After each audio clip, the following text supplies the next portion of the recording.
Chapter 3 of the Science of Being Great by Wallace D. Wattles. The Source of Power. Man's brain, body, mind, faculties, and talents are the mere instruments he uses in demonstrating greatness. In themselves they do not make him great. A man may have a large brain and a good mind, strong faculties and brilliant talents, yet he is not a great man unless he uses all these in a great way. That quality which enables man to use his abilities in a great way makes him great, and to that quality we give the name of wisdom. Wisdom is the essential basis of greatness. Wisdom is the power to perceive the best ends to aim at, and the best means for reaching those ends. It is the power to perceive the right thing to do. The man who is wise enough to know the right thing to do, who is good enough to wish to do only the right thing, and who is able and strong enough to do the right thing, is a truly great man. He will instantly become marked as a personality of power in any community, and man will delight to do him honor. Wisdom is dependent upon knowledge. Where there is complete ignorance, there can be no wisdom, no knowledge of the right thing to do. Man's knowledge is comparatively limited, and so his wisdom must be small, unless he can connect his mind with knowledge greater than his own, and draw from it, by inspiration, the wisdom that his own limitations deny him. This he can do. This is what the really great men and women have done. Man's knowledge is limited and uncertain. Therefore he cannot have wisdom in himself. Only God knows all truth. Therefore only God can have real wisdom, or the right thing to do at all times, and man can receive wisdom from God. I proceed to give an illustration. Abraham Lincoln had limited education, but he had the power to perceive truth.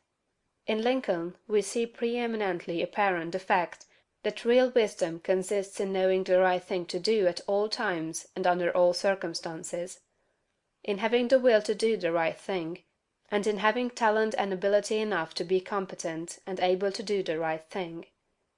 Back in the days of the abolition agitation, and during the compromise period, when all other men were more or less confused as to what was right and as to what ought to be done, Lincoln was never uncertain. He saw through the superficial arguments of the pro-slavery men. He saw also the impracticability and fanaticism of the abolitionists. He saw the right ends to aim at, and he saw the best means to attain those ends. It was because men recognized that he perceived truth and knew the right thing to do, that they made him president.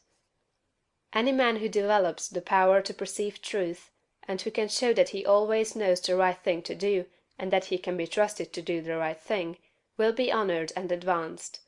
The whole world is looking eagerly for such men.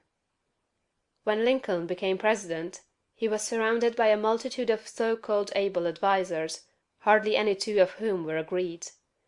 At times they were all opposed to his policies; at times almost the whole North was opposed to what he proposed to do. But he saw the truth when others were misled by appearances. His judgment was seldom or never wrong. He was at once the ablest statesman and the best soldier of the period. Where did he, a comparatively unlearned man, get this wisdom? It was not due to some peculiar formation of his skull, or to some fineness of texture of his brain. It was not due to some physical characteristics. It was not even a quality of mind, due to superior reasoning power. Processes of reason do not often reach knowledge of truth. It was due to a spiritual insight. He perceived truth, but where did he perceive it, and whence did the perception come?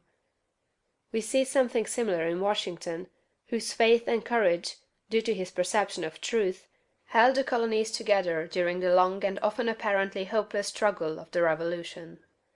We see something of the same thing in the phenomenal genius of Napoleon, who always knew, in military matters, the best means to adopt. We see that the greatness of Napoleon was in nature rather than in Napoleon, and we discover back of Washington and Lincoln something greater than either Washington or Lincoln. We see the same thing in all great men and women. They perceive truth, but truth cannot be perceived until it exists, and there can be no truth until there is a mind to perceive it. Truth does not exist apart from mind. Washington and Lincoln were in touch and communication with a mind that knew all knowledge and contained all truth. The same is true for all who manifest wisdom. Wisdom is obtained by reading the mind of God. Chapter 4.